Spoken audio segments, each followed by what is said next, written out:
Hello and welcome to this video. My name is Carlos, but you can call me Kali. In this tutorial, you're gonna learn about cloud services, the differences between Azure Active Directory domain service and Active Directory. We are gonna be working on Azure portal. So we are gonna be creating resource group, network security group, virtual network. In this section, we're gonna spend a few minutes learning more about networking, since we are going to create our virtual network from scratch. Then once we have created our virtual network, we are going to continue with Azure Active Directory domain service. We are also going to have two virtual machines. In one virtual machine, we're going to install Active Directory and administrative tools, and the second machine we're going to install Windows Pro 10. Last but not least, we are going to create users, groups, computers, organizational units, and group policies in Active Directory. So let's get started. Let's take a look at on-premises versus cloud computing.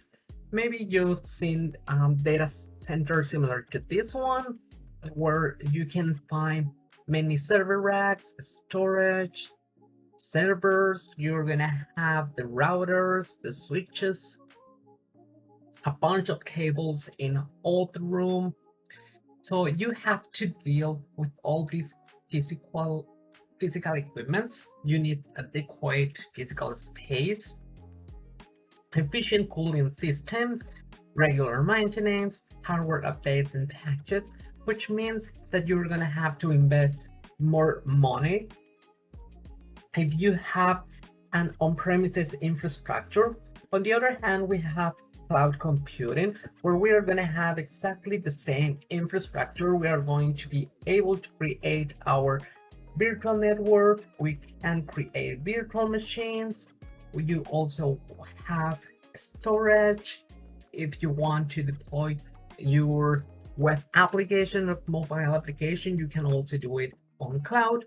It's easy to scale, it's cost efficiency, it's you can access to your resources at any time from almost anywhere, and it also has a disaster recovery and data security plan. So we are gonna find exactly the same.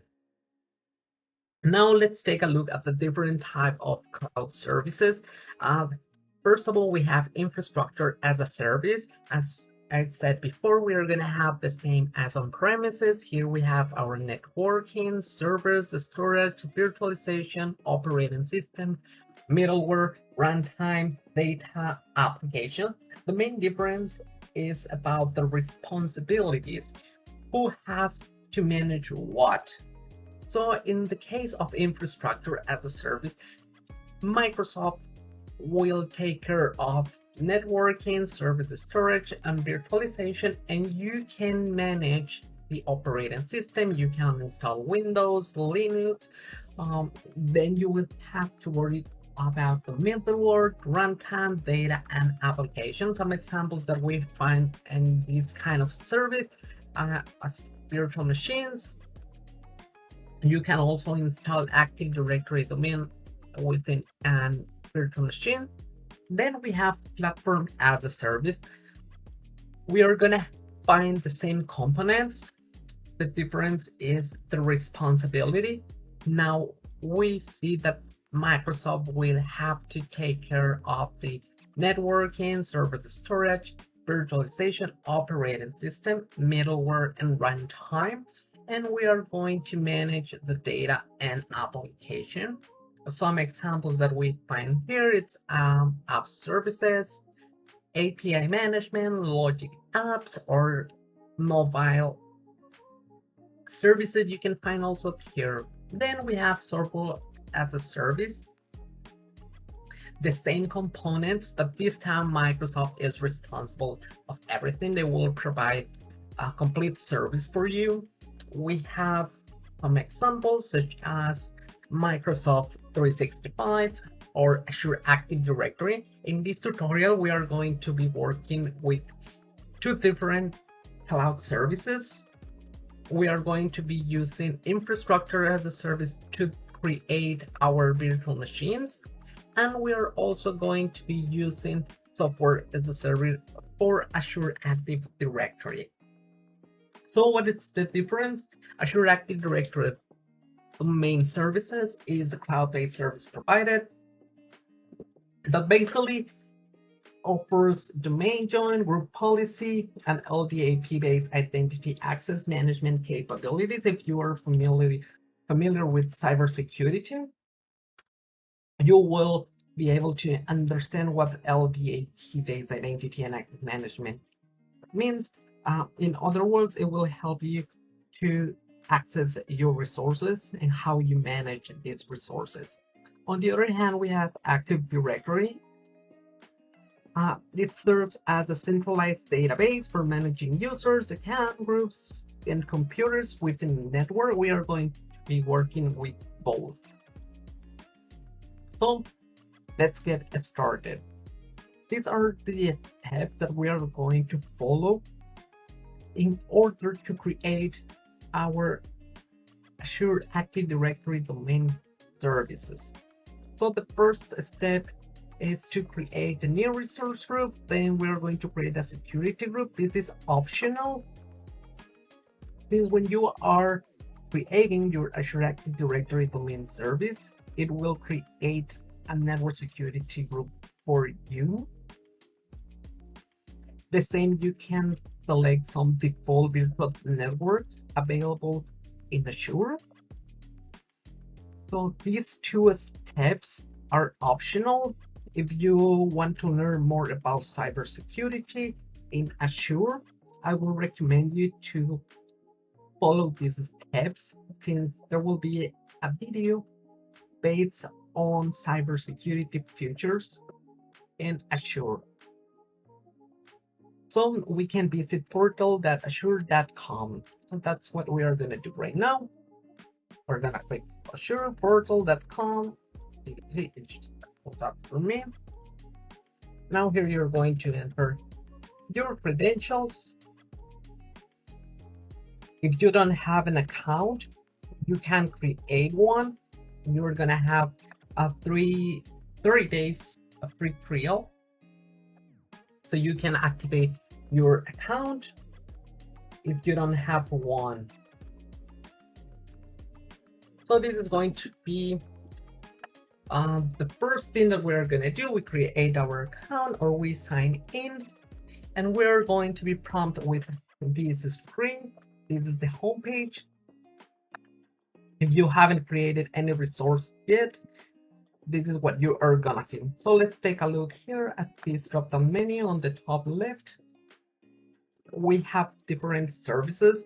We can create resources, see all resources, resource group, app services, function app, databases, virtual machines, virtual networks, and much more. We are going to be creating a new resource. So what a resource is, it's basically all the services that Microsoft has to offer. For instance, a virtual machine is called a resource. If you deploy your web app, it's going to be a resource. Same for the database, and so on. So here we are going to go to resource groups. We are going to click here, create. We are going to enter a name. In this case, I'm going to go with domain controller, resource group. Then you can select region. I'm gonna leave it. Then next, review and create, So that's it. We have successfully created a resource group. So we did our first step. Now it's time to create our network security group and virtual network. So we're gonna come here.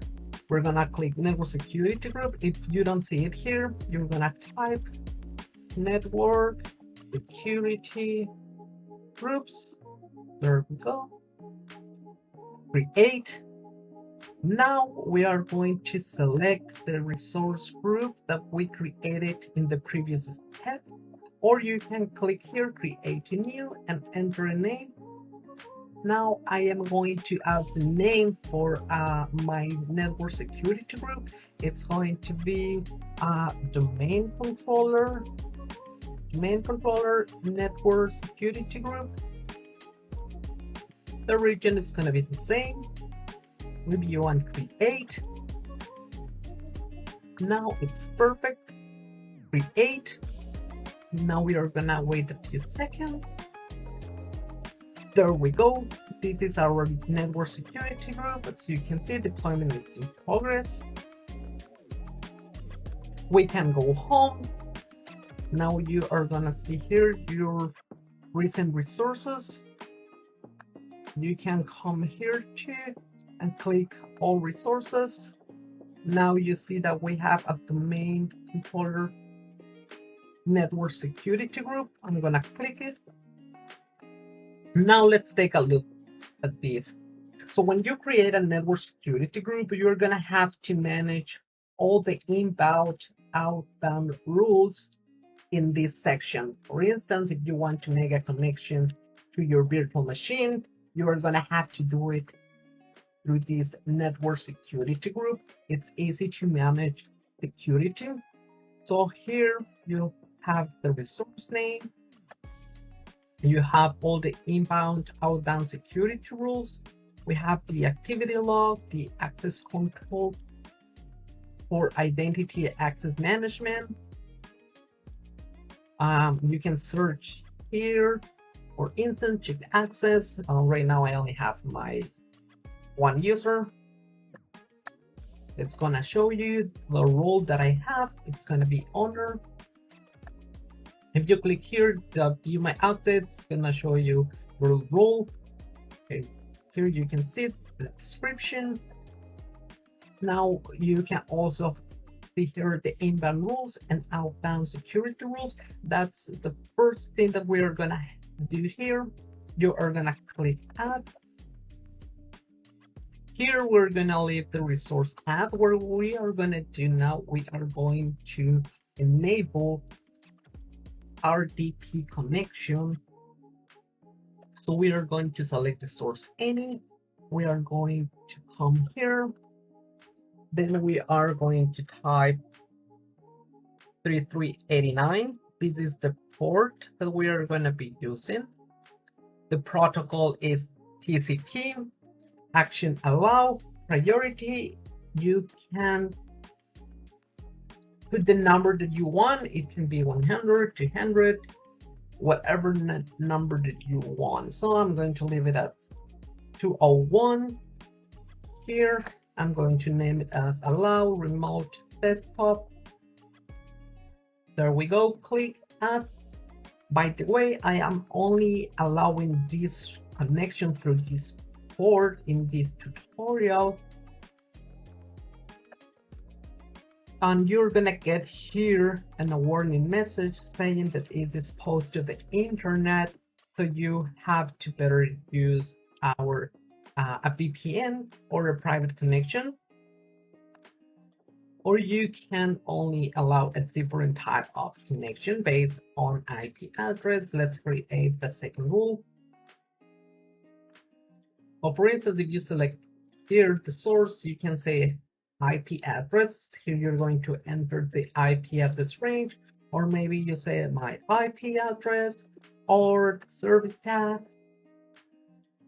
In this second port, we are going to select service tag.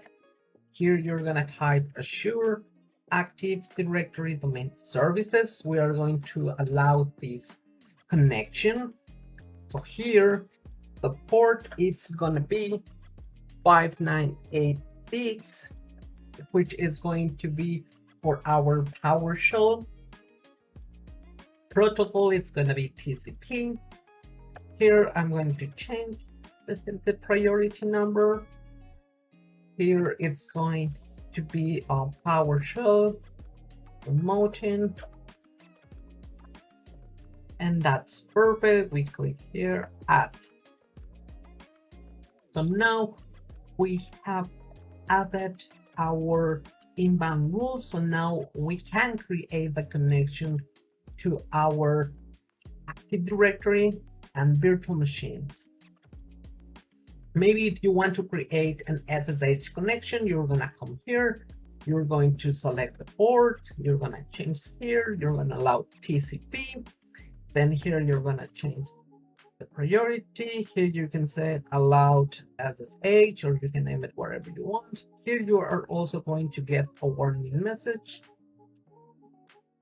As you can see here, I have enabled port 22 for SSH connection. You can click it here and then you're gonna see the same warning as before. If you want to delete an inbound route, just click it, delete. Are you sure? Yes. So now we can also see our outbound security rules. Our network interfaces, we don't have any since we haven't joined any device to this network. The subnet is the same. Here you can add some logs. However, all these cybersecurity or security features you will be able to see in the next video, where I am going to be working with network security aspects. So now we have created our network security group. It's time to create our virtual network. So you're going to click here, virtual network, or you can also search virtual network, and there you're going to find it. Now create. Now we are going to select the resource group, or you can create a new one. The virtual network name is going to be my next one. You can name it whatever you want. The region, I'm going to leave it. Next, security. These settings you can enable if you want. You have Azure Bastion. It's going to give you a remote connection through your browser. Now you have Azure Firewall, DDoS network protection. If you add more settings, it's going to increase your bill, so make sure you select what you are willing to pay. So now we have here a default IP address. As you can see, it's 10.0.0.0/16, and we have a subnet /24. We are going to create our own network, so we can click delete, or you can leave it. We're going to create it from scratch, so you're going to click add IP address. I'm going to leave it here. You have different options. I am going to go with 10.1.0.0. I'm going to leave it /16. But what this means, how did I end up with this number? Let's take a look at this. So first of all, what an IP address is. So basically you have two types of IP addresses. An IP address is an identifier for machines. For people, we use passport sometimes, or maybe your driver's license. For machines, we have also numbers to identify them in the network. So the first one is IPv4. It utilizes a 32-bit address system, or the number of unique addresses that you see there. Then we have also IPv6, which employs 128-bit address system, or an infinite number of possible addresses. We also have a subnet mask that basically reveals how many bits in the IP address are used for the network. So here, if you take a look at the image on your right, you are going to see the IPv4 address 192.168.1.135, a subnet mask 255.255.255.0. Now we are going to learn how to configure this network address.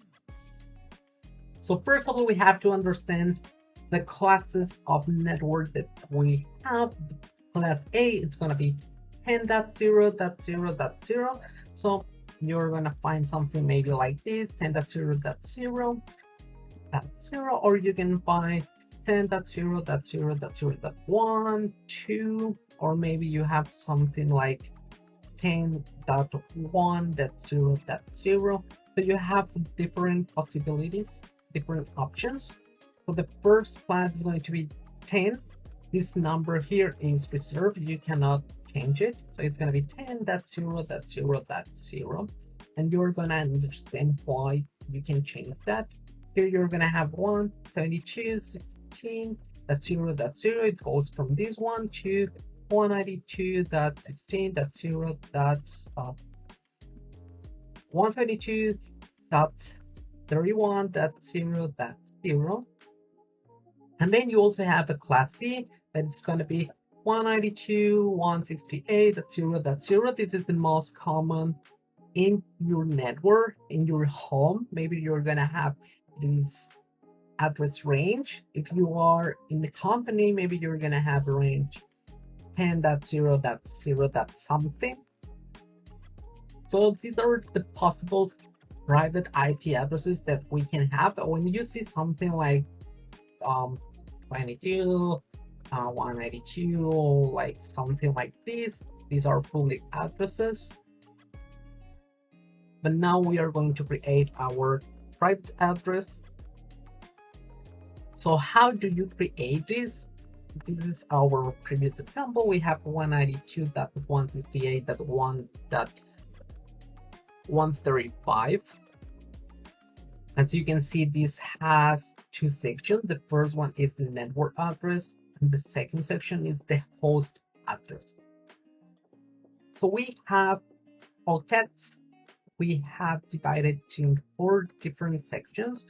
This section contains octets that goes from ones and zero. Since machines do not understand human language, we have to use bits. So this is the first section. Then we have the subnet mask, that is the one that you see in the previous example, 255.255.2.0. Here we have a /24. But how do you create this? How this was created? How you do this? How do you know the number of hosts on each network? How do you know that you have 256 addresses available? Well, actually 254 addresses available. You're gonna understand why later. So here, as I told you before, machines only understand zeros and ones. So we are gonna have our bits here to the power of 0 in the first position. So it's gonna be 1, because this is divided in octets. So now we are gonna have the same in position 2. It's gonna be 2 to the second power. It's gonna be 4, and then we're gonna have here a different bits. We're going to add a bit, like you're going to have 1, 2, 3, 4, 5, 6, 7, 8. Okay, this number of bits. So we're going to do exactly the same but right here. So the next one is going to be equals 2 to the third power. And you can continue with all of this. So now this is going to be 4th power, 5th, you're going to have 6th, 7th. Wait, then I did a mistake right here. Just 1 second. Second on, this is so you can see it's first of all to the first power, then here is to the second, to the third, to the fourth, and so on till you have completed the 8 bits. Oops, sorry. This is 6, and this is 7. So we have configured the first section of our subnet mask. So this we have to do the same 3 times again. We have 2, we have 3, and we have 4. So now we have enough bits for our network address and for our host address, as you can see. So now, how do we create the subnet mask? So every time we turn on a bit, you are gonna increase the number of hosts that you have. For instance, let's say you have only just 0, 0, 0, 0. You see that you are increasing the number of hosts that you have. Oops. So you can only have zeros and ones here. So let's say you have something like this, which is going to be 0, 0, 0, the number that exists. So what happens if you turn on the bits? As you can see, you start turning on bits, and then you are going to have the subnet mask. So the maximum that you can have here, it's going to be 255. As you can see, if you turn on all the bits, or you turn like 1, the maximum number that you're going to have is 255. So if you do the same in the next section, you're going to have 255, 255, 255. Here it's going to be exactly the same, 255, 255, 255.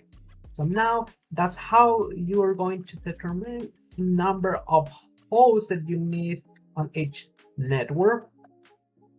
So if you have 8 zeros, it's going to be 2 to the 8th power, and that's how you are going to define the number of hosts on each network. So now what this /24 means, how do I get that one? Why it's /23 right now? How do you get to these numbers? It's exactly the same as the number of bits that you turn off to the power. So it's 2 to the 16th power in this case. That's how you define the /16, as well as the host on each network. So now let's take a look at this subnet cheat sheet. This isn't my document. It was created by Cyber Mentors. As you can see here, you can visit his YouTube channel if you want to learn about cybersecurity and ethical hacking. I am going to leave the link to his channel in the description, as well as the link for this subnetting sheet.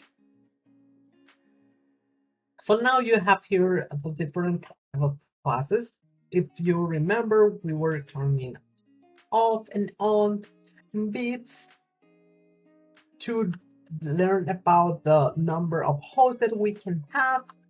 So when we have, for instance, let's say only one here, let's say you turn these bits, now you only have one. It's going to be 2 to the 1st power, which is this number right here. So you're going to have only one host, and it's going to be /32, as you can see here.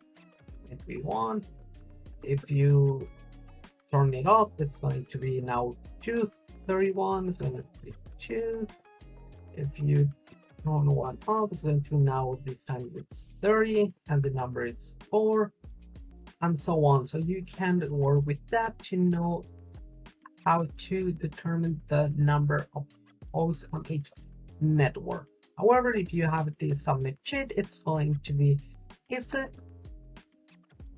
For instance, now let's say that we have this kind of IP address, and we are asked, let's start with the class A. Let's say that we have something like this, a /25, and then we have to find these values and IP addresses, the number of hosts on each network, the network ID, or the first IP address, the last IP or broadcast ID, and the subnet mask. So to find the number of IP addresses, it's the same as we did before. You're going to turn off switches or turn on bits. But here you have this table. You're gonna come here, you say, oh, it's slash 24 25. So the number, the possible number of IP addresses is going to be 128. However, the number hosts on each network, which is the real number of IP addresses, it's going to be the max number of IP addresses minus 2. So it's going to be 126, 126. Then we are going to have the network ID, which is our first IP address. It's going to be 10.0.0.1. It's exactly the same as this one. Sometimes you're going to find that the first IP address it's going to be 10.0.0.0, or maybe it's going to be in this example 10.0.0.0. But here the first IP address it's the same as our CIDR range. The last IP it's going to be the actual IP address that we have plus the number of hosts, the possible hosts. For instance, in this example, it's going to be 10.0.0.127. And here, the subnet mask, you can come here, just see this subnet, you're gonna go 255.255.255. That you see there is an X here, so you have to go to the CIDR number. In this case, it was /25. Then you can see here that there is a subnet mask replace the X. So here you have a /25. You come down here. Oh, okay, it's 128. So you are going to add 128 in this section. So now the first, let's do another example. This time let's use class B. So let's say you have 122.16.0.0, and then you have a /20. So now you have a /20. You come to the section /20. You see there is 4,096 IP addresses, but the number of hosts on each network is going to be the maximum number minus 2, so it's going to be 4,094. The network ID, or let me set the first IP, it's going to be exactly the same as before. It's going to be 172.16.1.0. So now the last IP, when I have this number of IP addresses, what I like to do is to divide the maximum number of IP addresses by the number divided by the maximum number of bits that we have. For instance, here it's going to be 4,096 divided by the number of bits that we can have. So as you can see here, it's going to be 16. What I like to do is I think that I have to distribute these 16 subnet mask or max IP addresses in different sections. For instance, let me copy all of this. You're gonna come here, you're gonna copy. Let me open the new one, new tab here. Okay, that's perfect. Now let me remove this one. Okay, so I know that I have 4,096 addresses, and I also know that the maximum number of bits that you can have is 255. So I have to distribute 16 bits, I would say, like you have 255, 255, 255, oh, sorry, 255, 255. So you're gonna have these 16 times. So now you have already your first IP address. So now you're gonna have to do the second IP address. It's gonna be 0 that, and here is when it comes this strategy or technique that I use. So now I already know that I have to distribute 16 of these. So this is the 255 that I can get here. That's the maximum number. So now I have 255 more to distribute. So here it's going to be 15. Why is that? Because remember that you can only have here scroll over. Okay, there we go.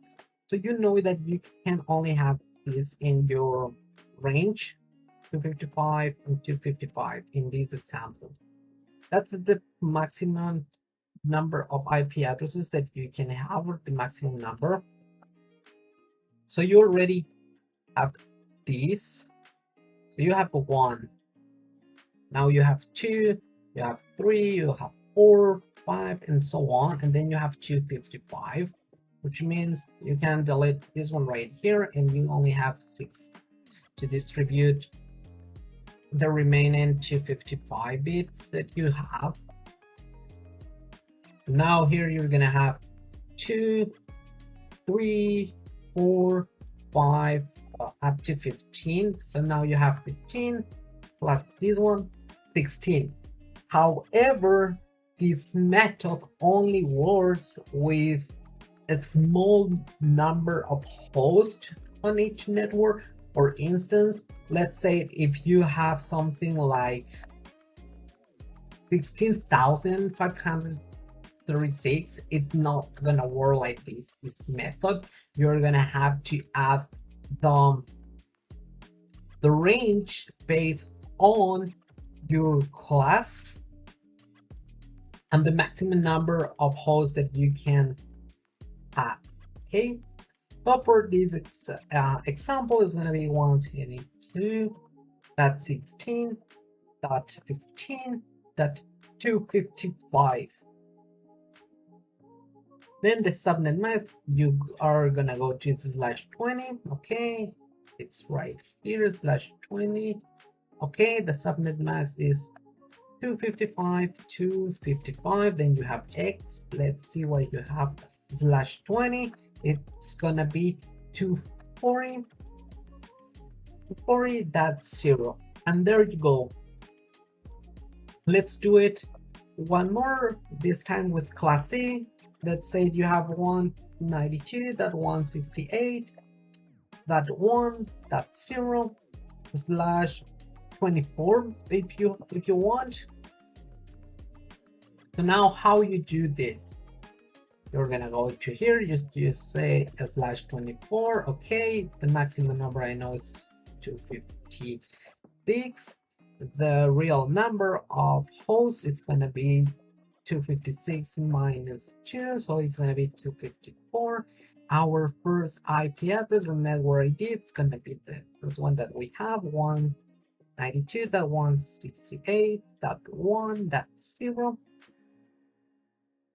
And you can actually you cannot have this one here.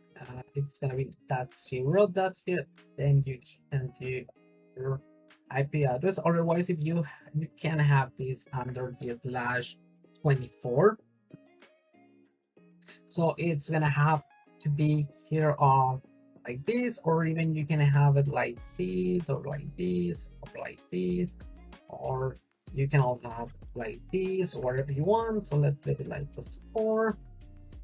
So the first IP address is going to be 192.168.0.4. Now the last IP, remember the maximum number of subnet masks that you can have, the number of bits is going to be 168.0.255. Okay, because you have here 254. Oh, sorry. So you have 254 already here. Then you have this range. Sometimes As I told you before, they will set that the first IP will be 192.168.0.0. However, if you are in an exam, maybe you're gonna find something like this, and then you're gonna have to find the last IP address or broadcast ID. So now let's go to the subnet mask. It's /24. Let's go to /24. It's going to be here. It's gonna be 255.255.x, which means this value right here. It's gonna be 255.0. Let's do it one more time. I'm gonna have this. I'm gonna let you do this one.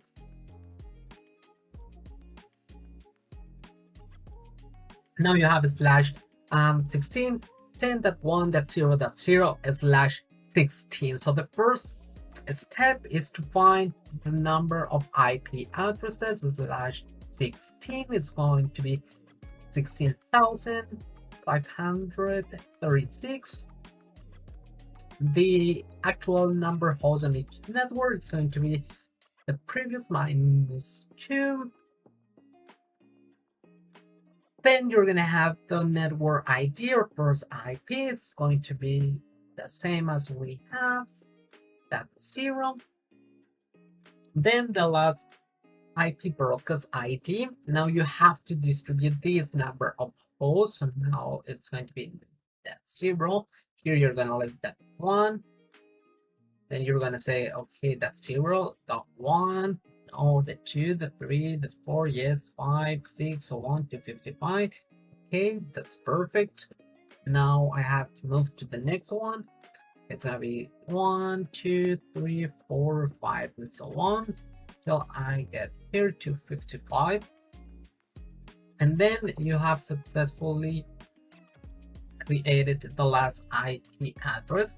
Now the subnet mask, it's /16. You're gonna come here. It's gonna be 255.255.0.0.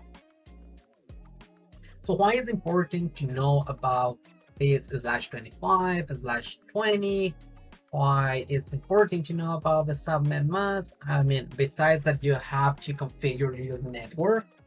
From a cybersecurity perspective, it's important to know these CIDI range to discover devices in your network. For instance, if you type in the command line IP config, it will display this information right here, the one that you have here in yellow. So now when you see this IPv4 address, you see 192.168.1.135, and then you see the subnet mask. You see 255.255.255.0. You can automatically say, okay, this address is /24. So now I can find devices within that network range. So now that we have understood how it works, let's go to the portal again and let's create our virtual network. So here we have the 10.1.0.0/16. These are the number of addresses that you can have. You can also do something here like 192.68.0.0/16 or /24. However, if you're gonna do this, make sure that you have enough space in your subnet. Otherwise, you're gonna have problems while configuring the devices trying to connect the network. Okay, so here it's going to be /16. You can have this, or maybe you want to go like this and do something like this. That's perfectly fine too. I am gonna go with this one. For instance, when you try to create a range or an IP address space that doesn't exist, it will come you with an error. As you can see, it will tell you that it's not valid, that you can use either 10.2.0.0, but not 10.1.0.0. one. So we can have like this, or maybe like this, or like this, or whatever we want to have here. I'm gonna leave it like that. Then we're going to add a subnet. This is our IP address space. You have some templates. If you want, you can select the default, Azure, firewall. You have management, virtual network gateway, route server. Now we're gonna use the default. The name is going to be my subnet 1. The storing address for our subnet, it has to match the same address space. Otherwise, you won't be able to connect your devices. You're also going to get an error if you have something like this. First of all, it's going to tell you that it's not valid. But when you have something different, like 192.168.0.0, it will tell you that the subnet address range is not contained in the address space. So you always have to set your subnet address the same within the same address space as your network. So it's going to be 10.1.0.0. I'm going to leave it at /24. Now it comes to the security settings. We have a security network group, so we are going to select that one. If you don't have a security group, you are going to leave it blank. Azure will create a security group for you in the next steps when we are creating the Active Directory domain service. Okay, so now we can go next, review and create. So here, let's see the resource group name. That's perfect. My VNet, we didn't enable the settings, so it's fine. So here's the address space. It's going to be 10.1.0.0/16. My subnet is within the same address space, 10.1.0.0/24. Now let's click create. We're gonna wait a few seconds. Now you can see that the deployment is in progress. Now we are gonna click go to resource, and there we go. Here is our virtual network. So here you're gonna find the resource group name, the address space. You can also find some properties. Let's see it. Here is the address space. If you want to enable security settings, you can active DDoS protection, Azure firewall, appearance, Microsoft Defender for Cloud, private endpoints. You have the same active log as we have in the resource group, in the network security group. Now you are gonna see the address space here. You're gonna see the subnets. Right now there isn't any devices connected. You can always activate the security settings at any time. Here you have the DNS server, which is have one now. So that's it. Now it's time to create our Azure Active Directory domain service. So we are going to click here if you have the icon. Otherwise, you can type here Azure AD domain services. There you go. We are gonna click create. Now that we are in this section, we are going to select the resource group that we created. Now it's time to enter the DNS domain name. In this tutorial, I am going to be creating xycompany.com. That's going to be my domain name. The region, I'm going to leave it.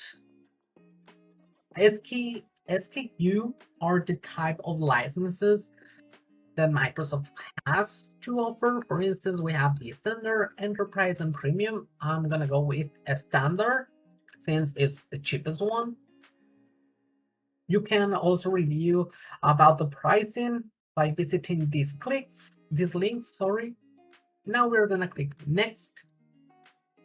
Now we are in the networking, virtual networks. You can see Azure Active Directory creates a default virtual network and a default subnet for us.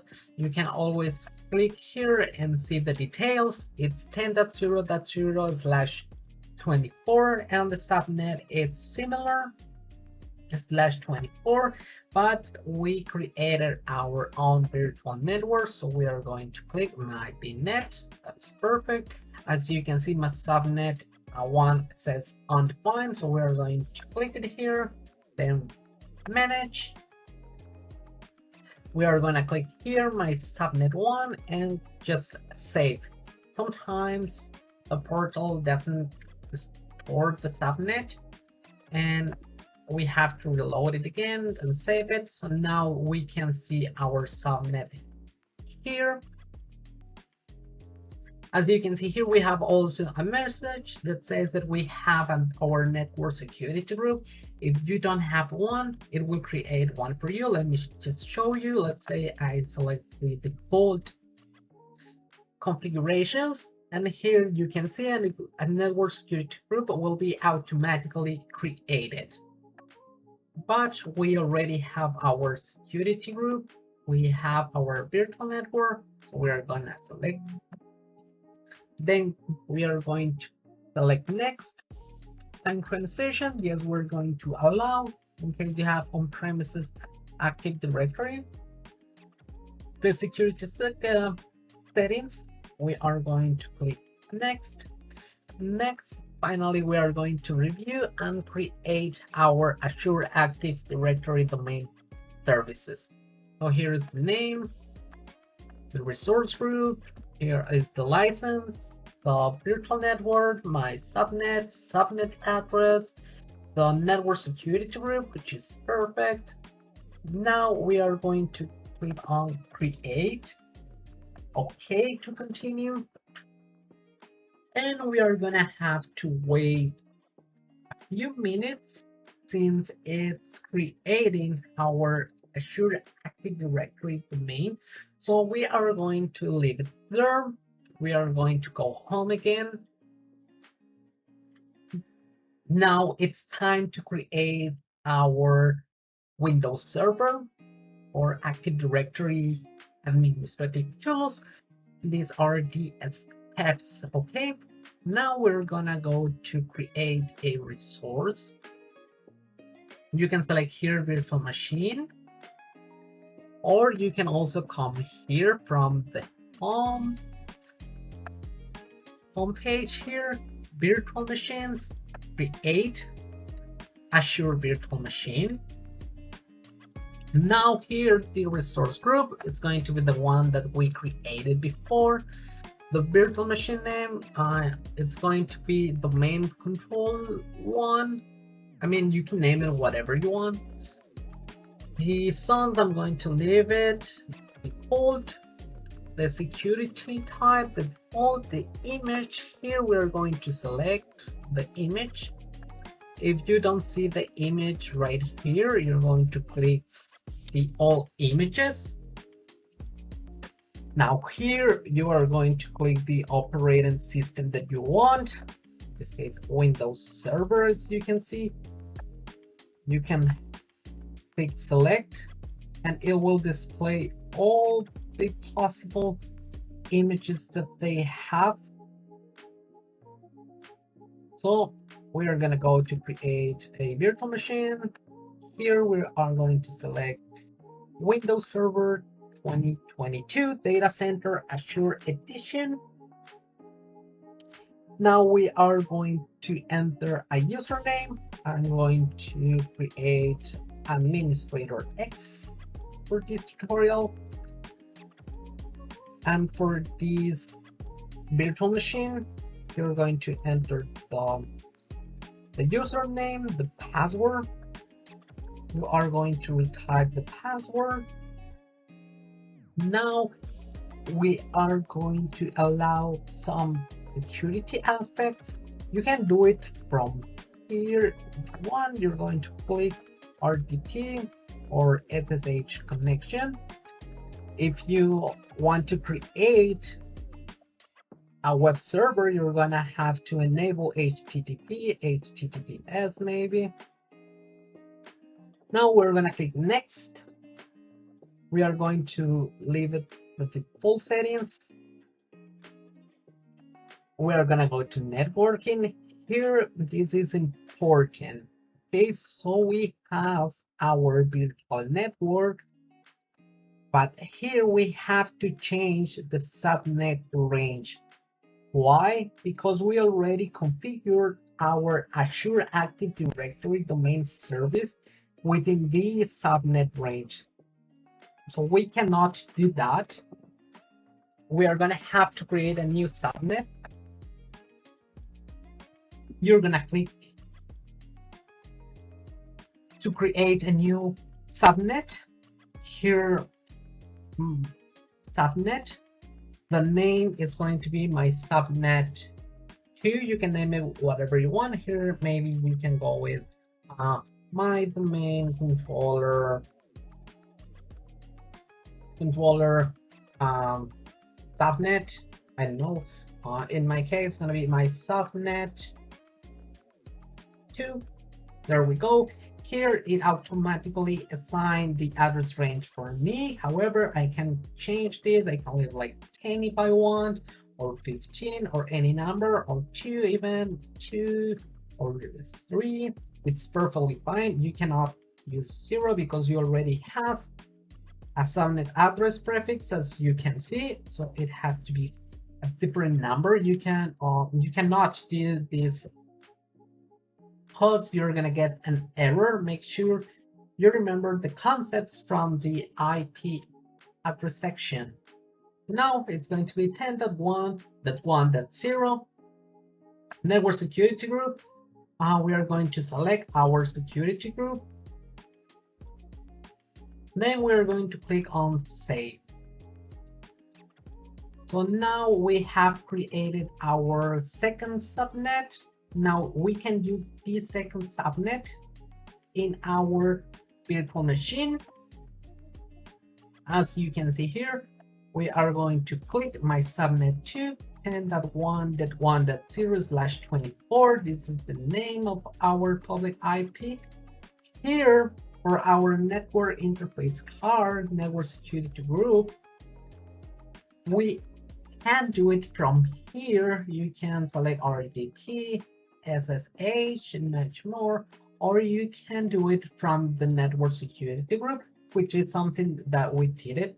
However, if you didn't create the network security group, you are going to select just basic, and you're going to click allow the ports that you want. And here it's going to create a default virtual network for you and default subnet. But in this tutorial, we're going to go with the basics. We are going to allow RDP connection. I am going to delete all my information after removing my resources from Azure. So I'll select this. If you have different images, you can also create a load balancing. Next, we are going to go to management. We are going to be working with role-based access control. In the future video, there is only a complete section for cybersecurity in Azure. We're going to click next, next, next, next, review and create. So let's take a look. This is going to be the price for our virtual machine. So now you can see here all the features. Here I am going to change the size, since I only have one CPU and 1 GB memory. So I am going to go to this basics. Sorry, here you are gonna go to the size. You can see all the sizes. So here you have the number of CPUs, the RAM, the data disk, the max of IOPS, the storage, the temporary storage, the premium disk if you want, the price. Make sure you select the one that it fits your budget and your needs. So here for this tutorial, I'm gonna go only with 2 CPUs, 4 RAM memory. It's gonna be 36.21. That's perfect. We're going to select that one. So here it's perfect. Now we're gonna click next. We're gonna leave these values we already configured. Next, next, next, next, next, or you can go to review and create directly. Now you see that this is the price. It gives you an alert, a warning alert that RDP ports are open to the internet. That's fine for this tutorial. So here we see the information. Now that's perfect. I really recommend you to install at least 2 CPUs. Otherwise, your machine will run very slow and it will take longer to install different tools. And now we're going to click create. That's perfect. We are going to wait.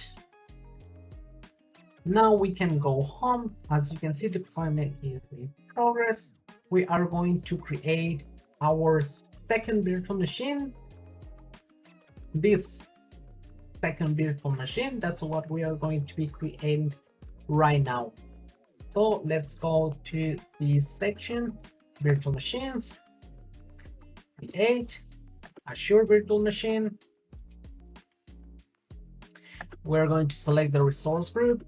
This is going to be our client machine, so I'm going to name it CL1 or user machine. You can name it whatever you want. Here the image, it will be Windows Pro. Oops, sorry, it's going to be Windows Pro 10. If you want to install Windows 11, that's fine. Now we are going to configure the size. It's going to be the same, 2 CPUs and 4 GB memory RAM. You can always come here and check the price and the different options that you have. So I'm just gonna use 2 CPUs and 4 GB memories. Here it's going to be administrator Y. This is for my second machine, or you can leave it like administrator X or whatever you want. This is the password. Okay, we are going to confirm the password. Now inbound port rules, the same as before, RDP. If you are making an SSH connection, you're gonna have to enable port 22. Licensing, you have to click here. I confirm that I have. Next, networking. This is going to be the same as we did before. We cannot use this subnet. We cannot use the second subnet either because we have our Active Directory is going to run on this subnet, and in our subnet 1 is running our Azure Active Directory. Okay, so we have Azure Active Directory here. We have virtual machine 1 here, and we have to create one subnet for virtual machine number 3. So it's going to be my subnet 3, or you can name it whatever you want. So here you can see it's gonna be 2. You can change these values if you want. I'm gonna leave it with 2. Network security group, I'm going to select my security group if you created one. Otherwise you're gonna leave it to default. You are not gonna need to create subnets. If you didn't create the virtual network or the network security group, it's going to use the default subnets and virtual networks. Now let's go back to our configuration, create virtual machines. There we go. I am going to delete all the kind of information later, so that's fine. Here we have to select my subnet 3. Don't forget that. Now here we can go with basic again. As you can see, it's already telling me that I have a network security group, that it's better to add any kind of rules in my network security group instead of doing it here. But for this tutorial, we are going to leave it here. If you have an image, you can add also a load balancer. But for this tutorial, we are not going to use that. Now we can click review and create. This is the price per hour. Let's take a look at the details. Here's the warning that RDP port is open. Here's the group, the name of our machine, the image that we are going to be using, Windows 10, x64 bits, that's fine. Size, 2 CPUs, 4 gigabytes, that's fine. The username is going to be administrator X. So that's completely perfect. Now let's click create. We are gonna have to wait a few seconds or minutes maybe, but we are gonna go back to all resources. You can click here all resources, or you go to menu, you go to virtual machines, click virtual machines. Here we are gonna see our virtual machines. We have our domain controller already deployed. We are waiting for our second virtual machine, as you can see. Now we are gonna work with our domain controller. Here we are going to install Active Directory domain. This is what we are going to be doing right now. Okay. So first of all, before we move forward, first of all, we have to configure some network settings. We're gonna come to networking, network interface. Now you're gonna come to IP configurations. As you can see, our IP address right now is dynamic. We are gonna change it to static. And now we're gonna click here. We are going to select static. That's perfect. Then we're gonna click save. We are updating our network interface. So why we are doing this? Because this is our domain server. We need to use this IP address to connect our second virtual machine to our Active Directory, to our machine as the DNS server address. That's what we are gonna do. So let's see, it's still updating the network interface. Now you can still see that it says dynamic. Let me refresh it. Maybe I'm gonna have to select static again. Let me see it. Oh, it's perfect. Now we can continue. So let's go home again. Virtual machines, domain controller. Let's take a look at this machine. This is our public IP address. There we go. This is public IP address. This is going to be our private IP address. We're going to be using this IP address to configure our DNS server. But right now we are going to leave it. Let's copy this address, the public address. We are going to make the connection. You're gonna go to the section. You're gonna search for your remote desktop connection. You're gonna click it. You're gonna paste this IP address. Oops, sorry about that. You're gonna paste it here. You're going to click connect. So now more choices. Use a different connection. Administrator X. Then you're going to enter the credentials. Okay. Yes, this is our domain controller. Don't forget, this is where we are going to install our Active Directory administrative tools. Since it's the first time that we are running our virtual machine, it will take a few seconds. While this is loading, we can go to the PowerPoint and see what we are going to be doing. So this is what we did right now. We connected to our virtual machine. Now we are going to see the server manager. If we don't see the server manager, we are going to click on the window button.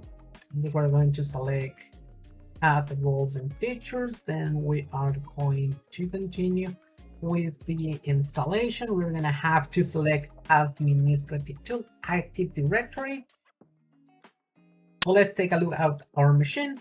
So it's the first time that we are running the machine. We're gonna click don't show this message again.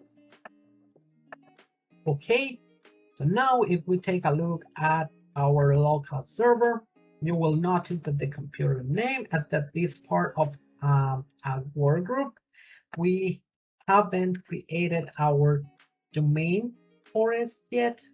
We are going to do that in a few seconds. So the first thing that we have to do is to see that we have internet connection.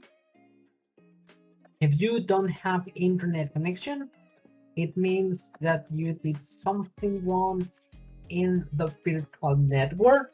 You will have to check your subnet and all use the configurations that you have. So we can click here. We are going to open the command line. So you can see here, we're going to type IP config. As you can see right now, this is our IP address. This is our subnet mask. If you want to get more information, you are going to do the same. /all. There we go. So here we have our host name, our IP addresses, IP address 4, the subnet mask, do you remember, it's /24. We have this information about our machine, our connection. So now we are gonna go to add roles and features. Next, role-based or feature-based installation. Next, we are gonna click next. Now Active Directory domain services. We are going to see that all these features will be added. Add features. Next. Now here we have some information about Azure Active Directory domain. This is connect Azure. We are going to be using this in future videos. But now we're going to leave it like this. Install. And now we are installing all the administrative tools in our machine.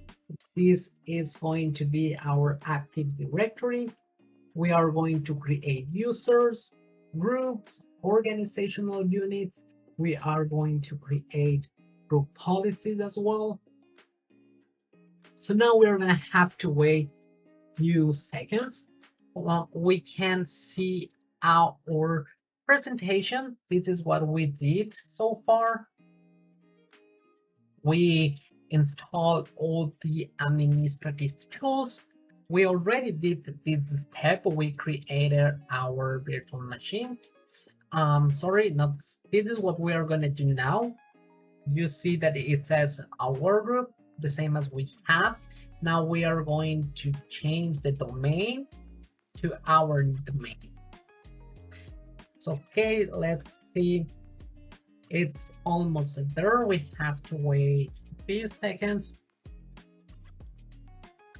Once we install all these administrative tools, our machine will reboot.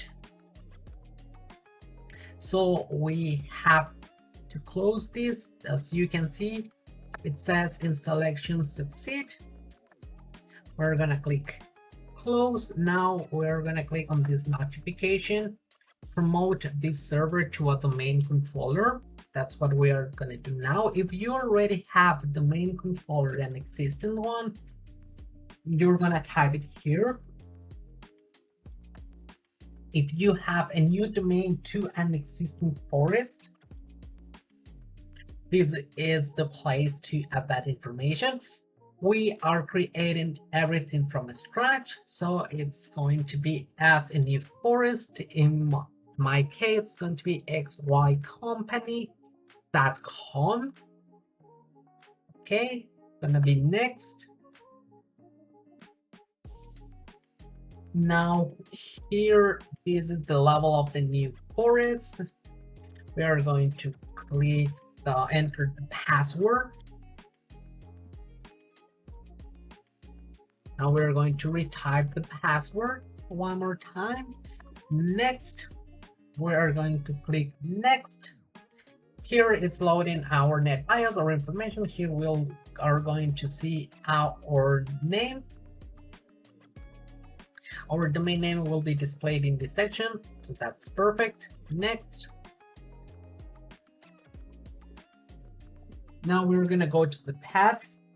Here you can see that our database files going to be stored in these folders, in this path.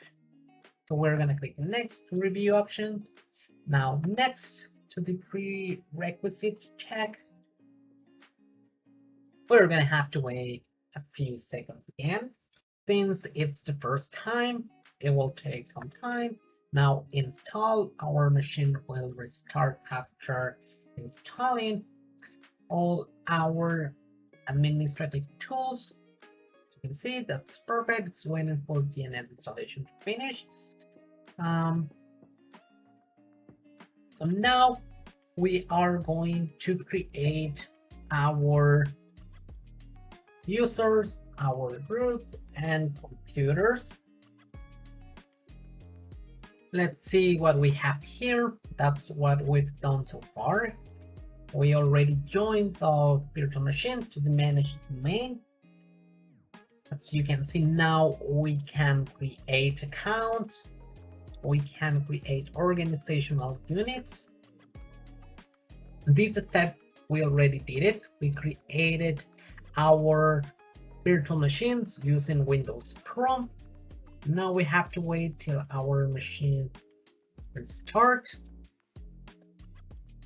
It's still installing the administrative tools, so we can wait. Now we're going to visit our portal. You can come here, you can come home. We're gonna go virtual machines. We're gonna click here, so and our client machine, to see all the information about our virtual machine. This is the one with Windows 10 Pro. We find the same information. Our public address, it seems that our machine needs to restart. Okay, that's perfect. Now we're going to create the connection again. Let me go back to our domain controller. We are going to copy the IP address, paste it, connect. So now if you try to enter the credential as administrator X, you're going to get an error because our machine is part of our domain right now. So when you try to enter this credential, it's not gonna work. We have to do it more choices. Use a different account. So here in this section, we are going to type our domain name, XY company, / administrator X, the password, and let's see. It seems there is a mistake here. Oops, it's not, it's / it's XY company / administrator X. Okay, password. Okay, then we're gonna click yes. Now we can see that our machine has rebooted. We are going to be able to create our users. There we go. And now if we click local server, and now we can see the name of our domain. It's xycompany.com, so that's perfect. Now let's download an image, because we are going to change the wallpaper in our virtual machines. We are going to connect the computer and virtual machines that we created before. We're going to join this Active Directory. We're going to add some policies, so that's why I'm going to change the wallpaper background so that you can see how to apply group policies to users or to machines. Let's search for a new wallpaper. So here we're going to images. We are going to select any image. Let's do this one. Right click, save image. I'm going to save it in our desktop. We're going to rename it as wallpaper. Let's give it the format. Okay, so that's perfect. Now what we are gonna do, it's gonna come to tools, Active Directory, users and computers. So here we are going to create our users, computers, policies. We're gonna click on your domain name. And now what we can see here are some folders. You can see the type. We have container and organizational units. Let me open this. So you can notice the difference, because containers only have a folder right here, while organizational units have a small icon in the middle.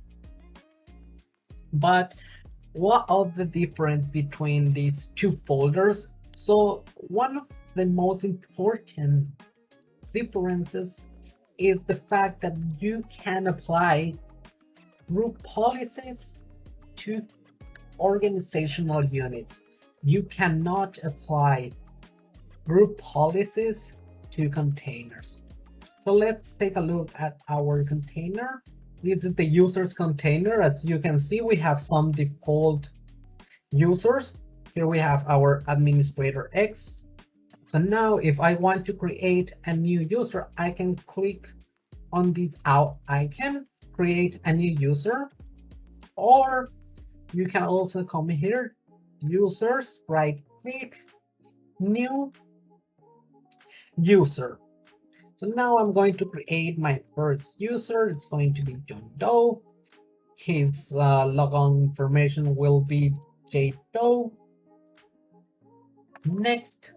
the password confirmation. Here you can select these properties. I am not going to click on user must change password, and I'm gonna show you why in a few seconds. Once we are configuring our second virtual machine, I'm gonna tell you why I didn't select this option. So now we are going to enter a password. We are going to confirm the password. We're gonna click next. This is the information. It's going to be jdo@xycompany.com. So perfect, we have created our first user. Now let's create groups. So you can come up here again. You see these two icons. You can click there, or you can do the same as before. Right click, new group. Here you can create a new group. Let's say marketing. You're gonna click OK. Now you have created the marketing group.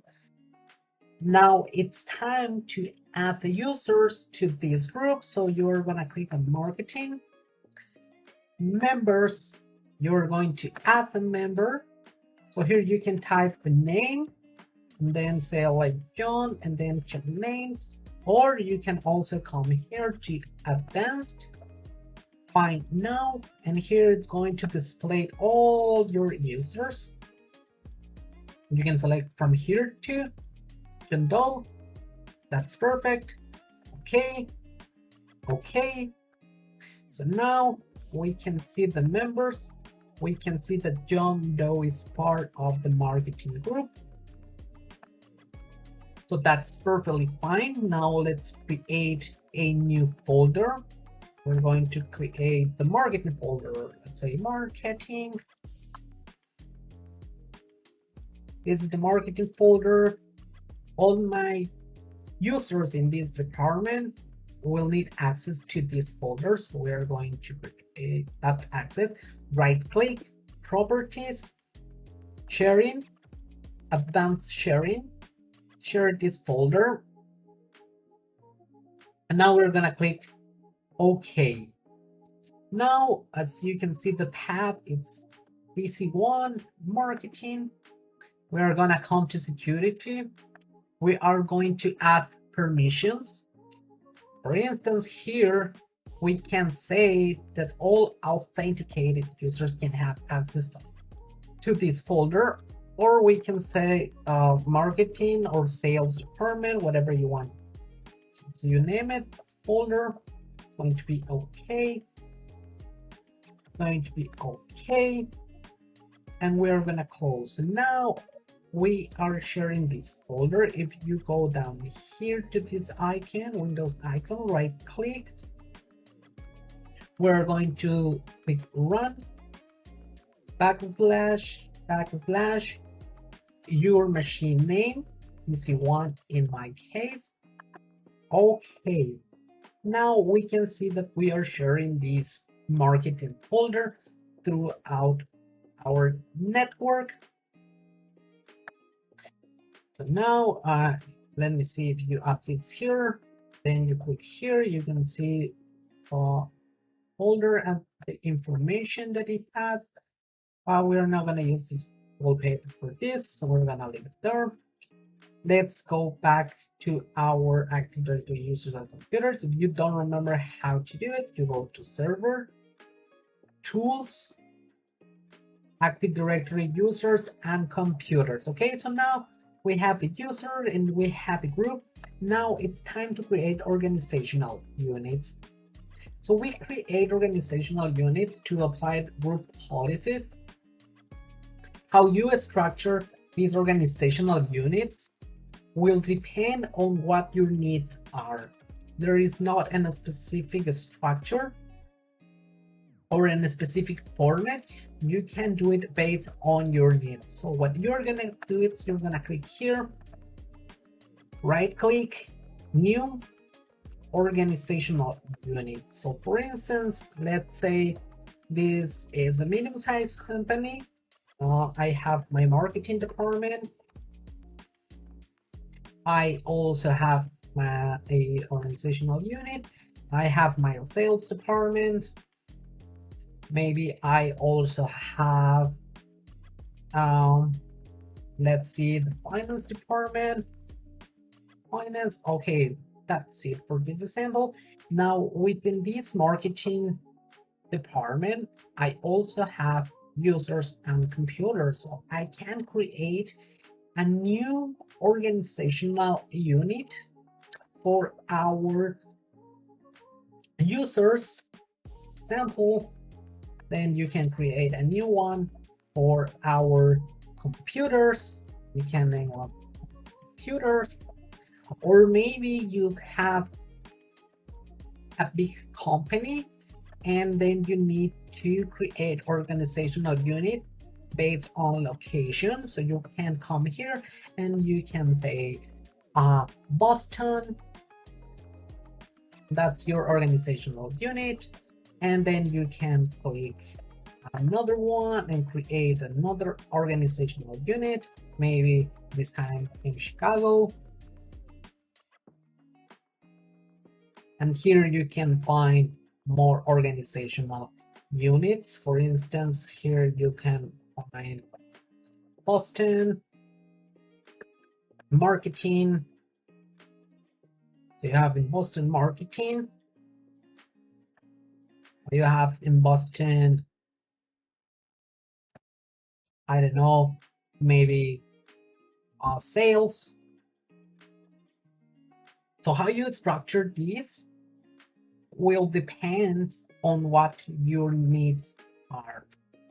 So right now I am going to create only, I'm going to be working with this organizational unit. Now we can go back to users. Here you can right click and select move, and then you can select the department from here if you want, and then OK, or you can just drag and drop and you click yes, and that's perfect. Now you'll see that John is part of this organizational unit. He is within the marketing department. Or you can also have based on, let's say Boston you have here, or Chicago, and or you can have, sorry, maybe marketing. You can create a new organizational unit based on office. You can say marketing London maybe, and here you're gonna have all your users working in the marketing department, but in the London offices. So now we have created our user. Let me show you how you can create group policies. We're gonna close this one. We're gonna come here, tools, group policy management. So now that here is where we are going to be adding our group policies. So now the first thing that we are going to do is we are going to add our virtual machine to our Active Directory. So we've done this. Now it's time to join the Windows 10 Pro machine to our Active Directory domain. Okay, so we are going to close this server manager. We are going to log off. You can come here and say log off, or you can use the UI. There we go. We are signing out. As you can see, when you sign out, the Azure portal automatically disconnect you from the machine, which means that it doesn't allow you to change the user when the machine is on. So that's why I didn't configure the password, because then you're gonna have to change it. You will see it now. When we configure our second virtual machine, we're gonna go to the client machine with the Windows 10 Pro. We are going to go to networking before, Do you remember that I told you that we need the IP address from our active domain?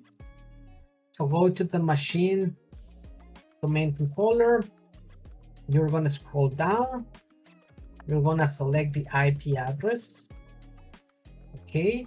Virtual machines again. You're going to go to client. Here in client, we're going to go to networking. We're going to click on the network interface. Now that we are here, we're going to go to DNS servers. Here we're going to click custom, and here we're going to paste our IP address from our domain controller. Okay, now you're going to click save. We are going to have to wait a few seconds. If you don't do this, you are not going to be able to join your machine to your domain controller. Okay, it has to be within the same DNS server. Okay, that's perfect. We successfully updated the DNS server. So now we can go back here. We're gonna close this. Okay, we're gonna go to overview. Now we're gonna copy the public IP address. You are going to open your remote desktop connection, and here you are gonna paste the IP address, connect. Now you're going to have to use the username that you created, administrator X or Y. I think I leave it with X. Yep, it's going to be password. I guess one password for this administrator X. Okay, you have the credentials. That's perfect. You're gonna click yes. Now this is our Windows 10 Pro machine. It's the first time that we are running the machine, so it's going to take a few seconds. The machine has to load all the information. Then we are going to be able to join this machine to our Active Directory. So while we wait right here, oh, it's ready, we can click no. We are going to unselect all these settings. Say no, no, no. Okay, next, accept. And this is our machine. You're gonna click yes. So now if you configure correctly your virtual network, you are going to have network connectivity. You are going to have internet access. You can come here and say command prompt ipconfig. There we go. Now we are going to do ipconfig all because I want to show you. No, it's that command. Let me do it again. We're going to type command prompt. // it's normal / it's going to be ipconfig /all. Now when you come down here, you are gonna see all the information regarding this machine. So here you will notice our IP address. This is the one that we created in our subnet, but this is the default gateway that we're going to use it. Our DNS server. So we have successfully configured all this machine. Now it's time to connect it to the Active Directory. So we're going to right click. We're going to go system. Here in this section, we are going to go to rename this PC. Here on your right, rename this PC, advanced. We're gonna go to change. We are gonna click domain, and we are going to add our domain name. It's ycompany.com. It's gonna be okay. Just give me 1 second. Let me see what is going on. Then we are going to click here, system. Now let me see about, rename this PC. If you try to do it right now, let me see, change domain xycompany.com. Okay, it seems that an Active Directory domain controller for this XY company could not be contacted. Ensure that the domain name is correctly XY company. Let me see if we are getting this error. It's because of the DNS server, it seems. Let me check it out. Let's close this. Let's go to virtual machines, domain controller, networking, network IP. Here, there we go. We're gonna copy this one.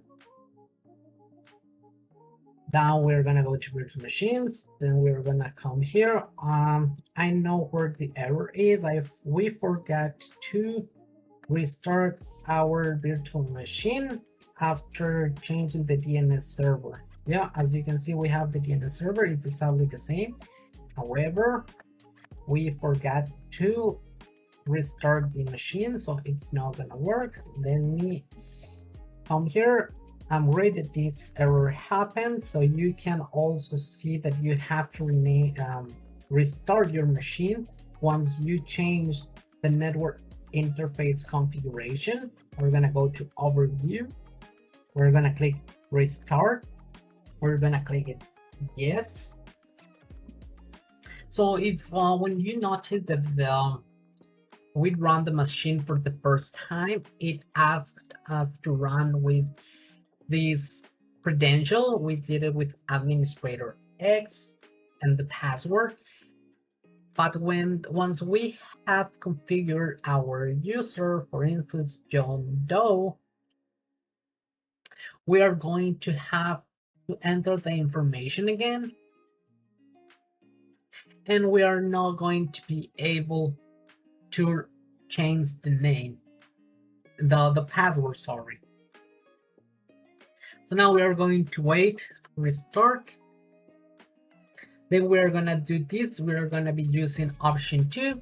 We're going to click run settings, about, rename this PC advanced, change, then member of domain xycompany.com, then select, then enter domain credentials to join the domain.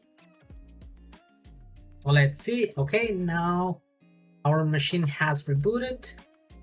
Now remote desktop connection. One more time. We're gonna paste. We're gonna click connect.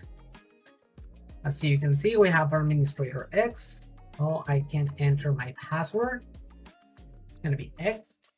Okay, yes. And now we're running our machine again.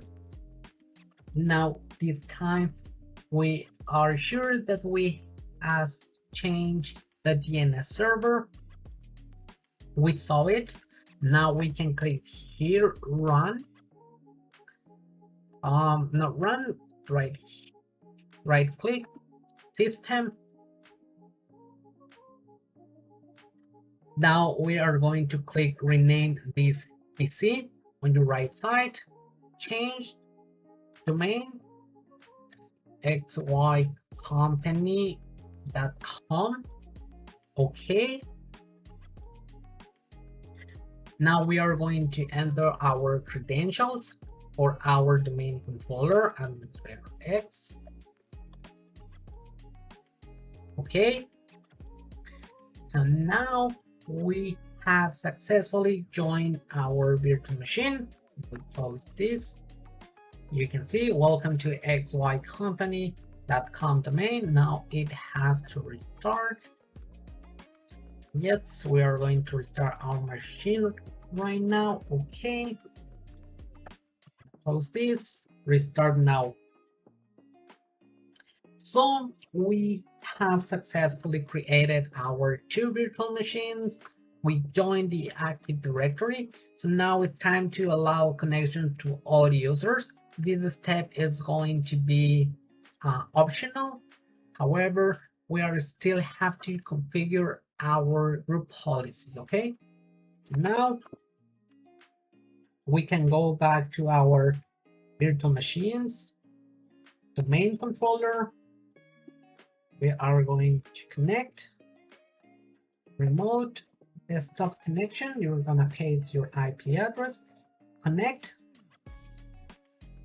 And now you cannot log in with this credential. You have to come here. We're gonna have to change to XY company / administrator X. Then we are going to enter the password. Okay. Yes. We are in our domain controller again. As you can see, here we have our server manager. Now we're gonna go to tools, users and computers. We're gonna take a look at our machine. Let's see here to computers. You just click here your domain name, computers, and there we go. This is our client machine.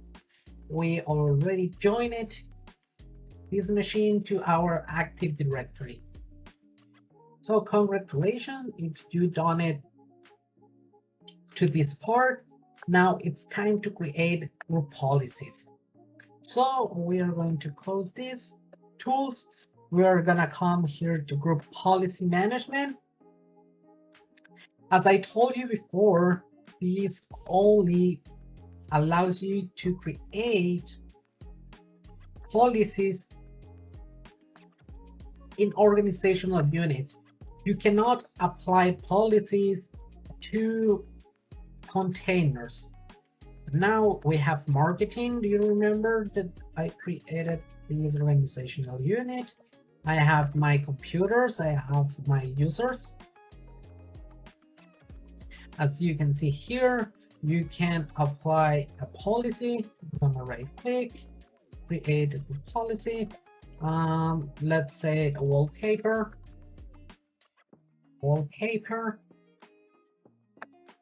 That's fine. We are going to right click, edit.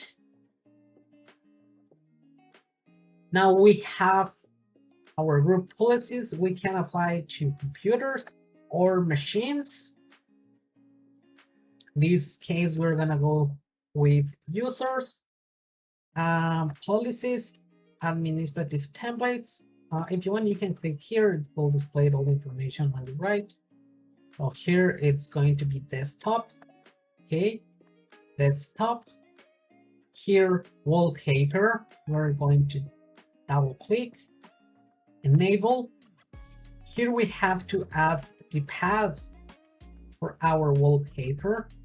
So here, let me add a new wallpaper in the folder.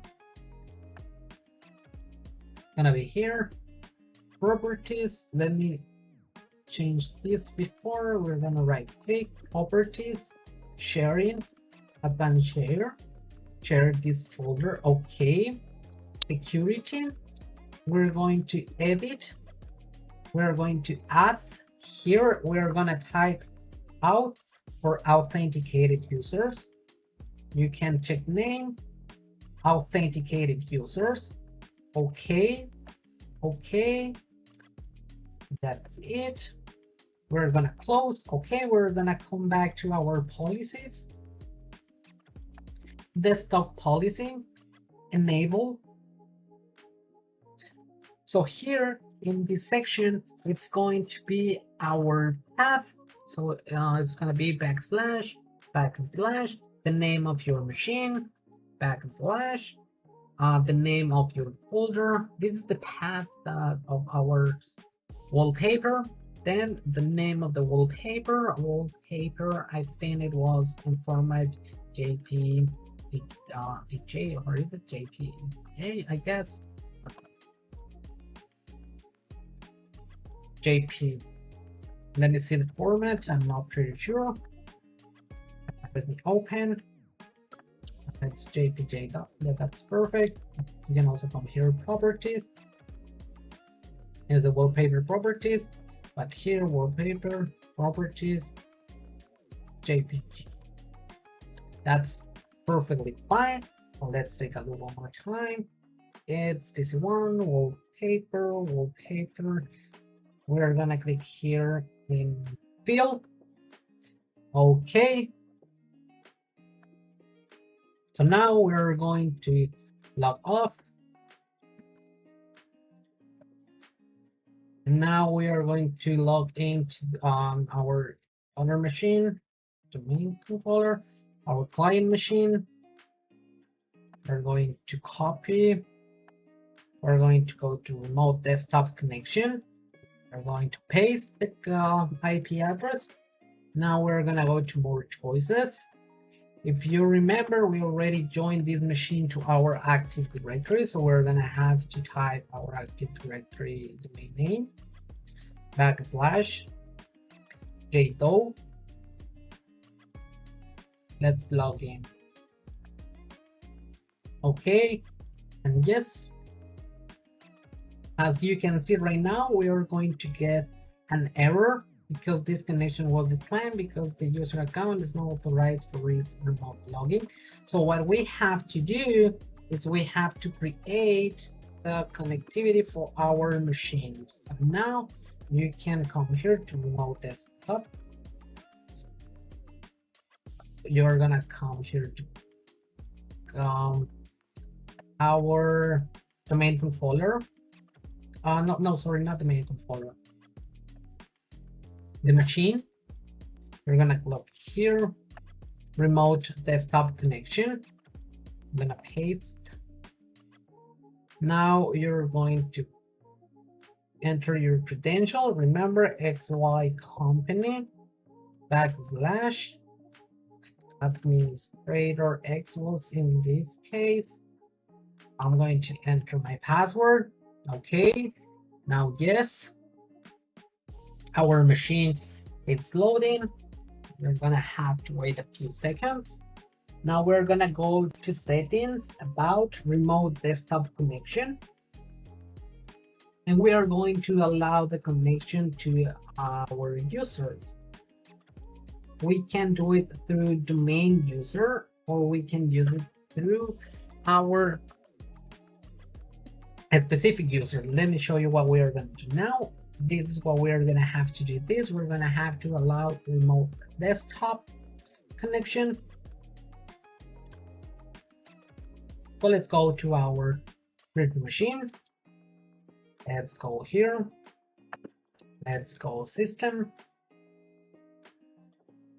Let's go remote desktop connection. Let me sort this out. Select users that can remotely access this PC. We are going to add XY company. Here you can say John, check names, or if you want to give access to all the users in your Active Directory, you can come here and type domain. You're gonna check. So here you're going to click domain users. It will give access to all of your users in your Active Directory domain. However, right now I only have one user, so it's going to be just John Doe. I need to click OK. OK. Let's see one more time. As you can see here, we already have a John Doe right here. John Doe. So now we can create our remote connection. I'll come here and disconnect once. Or you can use the command line and type log off. Now we are going to paste the address. We are going to change XY company backslash JDO. Now let's enter the credentials. Yes, and there we go. We successfully created our user. We install our virtual machine, our Windows 10 Pro machine. Now we have a new user who can access this resource. Now let's take a few seconds to see if we applied the group policy. Now, as you can see, we have applied our group policy. It's in the image. It's not being displayed, but we applied the policy because we don't have the normal background. When you have this kind of error, it means the path is wrong. Maybe you did a mistake with the name or maybe with other properties. But now we can see that John does successfully log on this machine.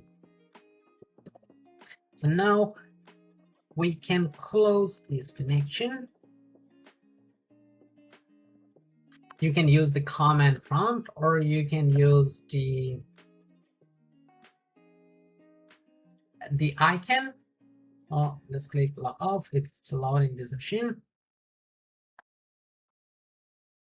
So now we have done this. As I told you, you can let domain users if you want. You are going to create. So congratulations, you did a great job. You have successfully deployed Azure Active Directory domain service. You created your own network security group. You applied policies to this network security group. You added inbound rules. You created a virtual network from scratch. You also added a subnet mask and the subnet address. You successfully install Active Directory and Windows 10 Pro in a virtual machine. You also learn how to manage groups, users, and computers. And we also add some group policies to our machines. So thank you for watching this video. I hope you have learned and enjoyed this video. In the next video, if you want to learn more about Azure and security, the next video will cover the first section of the Security Engineer Associate certification. I will be talking and covering all these aspects of Microsoft Azure security technologies. So thank you for watching. Hope to see you the next time.